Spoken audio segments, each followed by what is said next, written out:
हिंदू मुस्लिम धर्म के अनुसार अगर किसी भी व्यक्ति का मौत हो जाता है तो उस व्यक्ति को आखिरी विदाई करने से पहले सब रिश्तेदार को बुलाया जाता है और जितने भी गांव लोग रहते हैं सबको बुलाया जाता है, खबर दिया जाता है। जब तक सारे रिश्तेदार घर पर और गांव रिश्तेदार न आ जाए तब तक उस व्यक्ति की आखिरी विदाई नहीं होती है। आज की कहानी की हिसाब से मैं आज को यही बताना चाहता हूँ। एक मुस्लिम परिवार में एक 21 साल की लड़की की मृत्यु हो जाती है और उसके सारे रिश्तेदार घर पे पहुंच जाते हैं और उसकी आखिरी विदाई भी होने लगती है।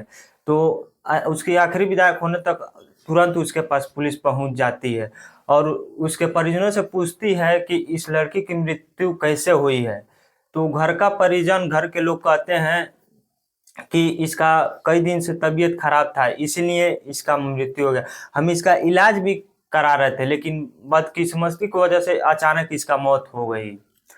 तो पुलिस वाले कहते हैं कि हमारे ही पास एक अनजान नंबर से फोन आया था कि इस लड़की का वैसे मौत नहीं हुआ, इसकी मौत की गई है, हत्या हुई है। इस बात को लेकर घर के लोग को पुलिस से नोक-झोंक झगड़ा हो जाता है और पुलिस वाले कहते हैं कि अगर इस लड़की की नॉर्मल मौत हुई है तो हम इसकी जांच पड़ताल करेंगे और फिर से आपको वापस सौंप देंगे। तो रिश्तेदारों ने घर को समझाते हुए कहते हैं कि पुलिस की बात मान लो और उसे लाश दे दो। तो पुलिस उस डेड बॉडी को अपने कब्जे में लेती है और पोस्टमार्टम के लिए भेज देती है। जैसे ही पोस्टमार्टम रिपोर्ट आता है तो एक बड़ा ही अचूक मामला सामने आता है। दरअसल उस पोस्टमार्टम से साफ पता चल जाता है कि उस लड़की की मौत नहीं हुई थी बल्कि उसकी मौत दम घुटने से हुई थी, यानी मौत किया गया था।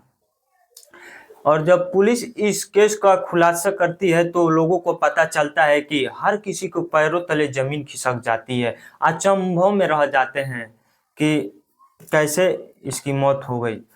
तो आज की ये जो कहानी है वो आपको शर्मसार कर देने वाली है। आप सभी को नमस्कार, मेरा नाम है अंकित गुप्ता और आप देख रहे हैं स्टोरी बाय अंकित। आज की यह सच्ची घटना, यह घटना है उत्तर प्रदेश का जिला पड़ता है गाजियाबाद, वही गाजियाबाद का मामला है। वहीं पर एक नगर कोतवाली थाना पड़ता है, कैला भट्टा गांव है। इसी कैला भट्टा में के गली नंबर 4 में उमर शाह, जिसकी उम्र 19 साल होती है, जिसकी नाम होता है गुलबसा।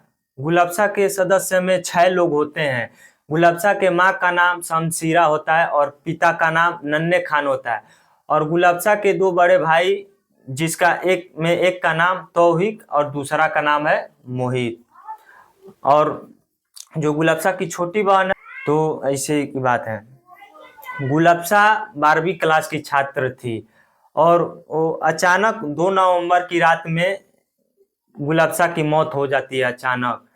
और 3 नवंबर की दिन में उसकी आखिरी विदाई की जा रही थी। और जब पुलिस इसका पोस्टमार्टम रिपोर्ट कराती है तो इसका खुलासा होता है कि इसे मौत किया गई है और पुलिस इस जांच को छानबीन करने लगती है। और पुलिस सबसे पहले उस नंबर को पकड़ती है जिसे पुलिस के नंबर पर फोन आया था कि इसे हत्या की गई है। जब पुलिस इस नंबर को पकड़ती है तो इस पता चलता है कि इस नंबर समीर सलमानी के नाम से रजिस्टर है और ये समीर सलमानी कोई और नहीं, गुलबसा के कॉलोनी का रहने वाला वो लड़का था। पुलिस सबसे पहले समीर सलमानी को अपने गिरफ्त में लेती है और उसे पूछताछ करती है कि आखिर क्यों, तुम्हें कैसे मालूम है कि गुलबसा की मौत नहीं हुई है, उसकी हत्या की गई है। तो समीर सलमानी कहता है कि सर, मेरा और गुलबसा का पिछले कई महीनों से लव अफेयर चल रहा था। इस बात को खबर ना तो मेरा घर के परिवार को लोगों को मालूम था और ना ही गुलबसा के घर वालों को पता था। हम दोनों एक दूसरे के इतने करीब आ चुके थे कि हम दोनों शादी करने का फैसला लिया था, लेकिन गुलबसा जब भी स्कूल जाती थी, रास्ते में समय निकाल कर हम दोनों मिला करते थे, एक साथ मिलते थे, फिर वो स्कूल चली जाती थी।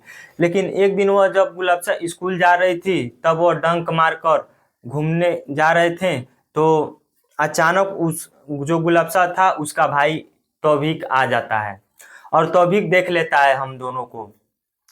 तो फिर तौफीक गुलबसा को अपने साथ ले गया और उसे घर से बाहर निकलने नहीं दिया। जब वो जान गया तो उसको घर से बाहर निकलने नहीं दिया। उसके बाद 3-4 दिनों तक गुलबसा मेरे पास फोन नहीं की, लेकिन जब 4 दिनों के बाद फोन किया तो उसने मुझे बताया कि घर परिवार वाले ने मुझे शादी करने का फैसला किया और कहीं शादी तय कर दी है, और तुम मुझे किसी तरह भी यहाँ से बाहर निकालो। मैं किसी और से शादी नहीं करना चाहती हूँ, मैं तुमसे शादी करना चाहती हूँ, मैं सिर्फ तुमसे शादी करना चाहती हूँ। अगर किसी और से शादी हो गया तो मैं अपना जान दे दूंगी। तो मैंने किसी तरह गुलबसा को समझाया कि मैं मौका मिलते ही तुम्हें किसी तरह वहां से लेकर भाग जाऊंगा। लेकिन उस समय जब गुलबसा मुझसे बात कर रही थी, उसी समय उसकी माँ ने देख लिया बात करते वक्त, और फिर लगभग 4 दिन तक गुलबसा मुझे 4 दिन तक फोन नहीं किया। और फोन के बाद फिर 2 नवंबर को करीब 9 बजे के रात फोन की और कही कि अब मेरे घर वाले मेरे रिश्ते भी नहीं देख रहे हैं, अब शादी भी नहीं करने का सोच रहे हैं, मुझे जान से मारने की प्लान बना रहे हैं। और गुलबसा कहती है कि जब मैं तुमसे बात कर रही थी और भागने की बात कर रही थी, तो इस माँ को मेरी माँ ने सुन ली है और भाई से बता दी है, और भाई वाले अब मुझे जान से मारने की सोच रहे हैं और धमकी दे रहे हैं कि तुम्हें अब जान से मार देंगे और इसे हम दुनिया से खत्म कर देंगे। जब इस तरह की बातें गुलबसा समीर सलमानी से कहती है, तो इस बात से समीर सलमानी हल्के में लेता है और उसकी भाई उसे डरा रहा होगा कि फिर से वो समीर सलमानी से मिले मत, और कहता है कि मैं तुम्हें किसी वक्त किसी भी तरह से कल तुम्हें बाहर निकाल दूंगा। लेकिन उसी रात को 3 बजे के रात पात आसपास गुलबसा समीर सलमानी के पास फोन करती है और कहती है कि मुझे मुझे इस आज प्लानिंग बना ली है कि मुझे आज दुनिया से उजाड़ देंगे। तभी गुलबसा का फोन फोन हाथ से छूट जाता है और फोन कट जाता है। और अगले दिन उसके प्रेमी समीर सलमानी को खबर पहुंचता है कि गुलबसा की मौत हो चुकी है। तो मौत के बाद समीर सलमानी जान जाता है कि उसकी मौत अचानक नहीं हुई है, उसका हत्या की गई है। जब इस तरह समीर सलमानी पूरी कहानी पुलिस को बताता है समीर सलमानी, तो पुलिस मुकदमा दर्ज करती है और तुरंत ही गुलबसा के जितने भी घर परिवार के थे लोग, उनको दोनों भाई और तौफीक और मोहित को अपने गिरफ्त में ले लेती है। पुलिस जब उनसे पूछताछ करती है तो तुरंत वो दोनों भाई जुर्म कबूल कर लेते हैं कि हाँ, हमने ही मौत किया था उसको। जब ये पूरी कहानी बताते हैं तो इंसान को कलेजा दहलने लगता है, कैसे दोनों भाई ने अपने ही बहन को मृत्यु कर देते हैं। ने बताया कि जो मेरे घर में के पिता हैं वो मेरा पैरालाइज है, चल नहीं सकते हैं, कहीं ना जा सकते हैं, बैठे ही रहते हैं। वो जो दोनों भाई थे, उन्हीं के भाई के दोनों के सर पर सवार था कि उस गुलबसा को हम लोग चाहते थे कि उसे पढ़ाई लिखा कर एक अच्छा करियर बनाए, वो अच्छे रास्ते पर चले।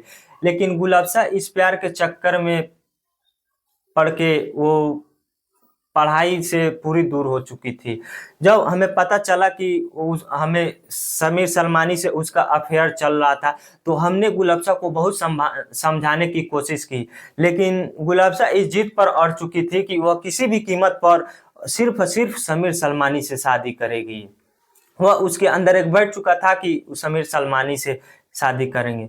और वह जैसे एक दिन समीर सलमानी से बात कर रही थी कि उसे उसके साथ भागने की, तो एमा ने हमसे सारी बातें बताई और हम उन लोगों को लगा कि अब वह समीर सलमानी के साथ भाग जाएगी। इस वजह से हम लोगों ने आस पास के किसी को मुंह दिखाने लायक नहीं रहेंगे, इसीलिए उसे काफी समझाया, बहुत समझाया, लेकिन उसके बाद भी गुलबसा नहीं मानी, वह मानना ही नहीं चाहती थी। तो हम लोग के पास एक ही रास्ता था कि गुलबसा को किसी भी वजह से इसे दुनिया से हटा दिया जाए। और फिर 2 नवंबर को करीब भोर में 3 बजे ये समीर सलमानी से बात कर रही थी और भागने की प्लानिंग कर रही थी। तो हमें लगा कि अगले सुबह ही समीर सलमानी के साथ भाग जाएगी। तो फिर माँ और तौफीक ने गुलाबशा के हाथ पैर पकड़ा और मैंने गुलाबशा के मुंह पे तकिए को इसे दाब दिया। उसकी मौत नहीं हो गई, उसकी वहीं पर, जब तक मौत नहीं तब तक हमने छोड़ा ही नहीं।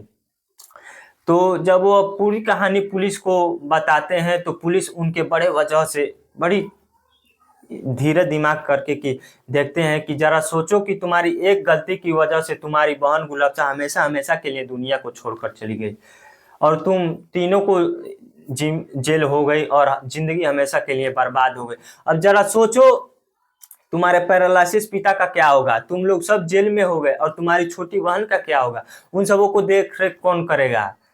फिलहाल पुलिस ने इन तीनों को पुलिस कस्टडी में ले जाती है और गिरफ्तार कर लेती है और इन्हें जेल भेज देती है और सजा सुना देती है।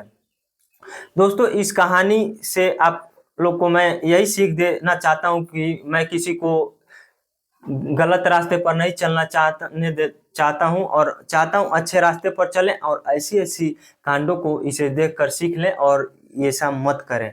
मैं आप लोग को यही समझाना चाहता हूँ। मेरा उद्देश्य किसी भावनाओं को ठेस नहीं पहुंचाना, मेरा उद्देश्य सभी को अच्छे रास्ते पर चलाना है। तो आप लोग से यही निवेदन है, वीडियो अच्छा लगे तो वीडियो को लाइक और चैनल को सब्सक्राइब कर दीजिएगा। मिलते हैं अगले वीडियो में, तब तक के लिए जय हिंद, जय भारत, धन्यवाद।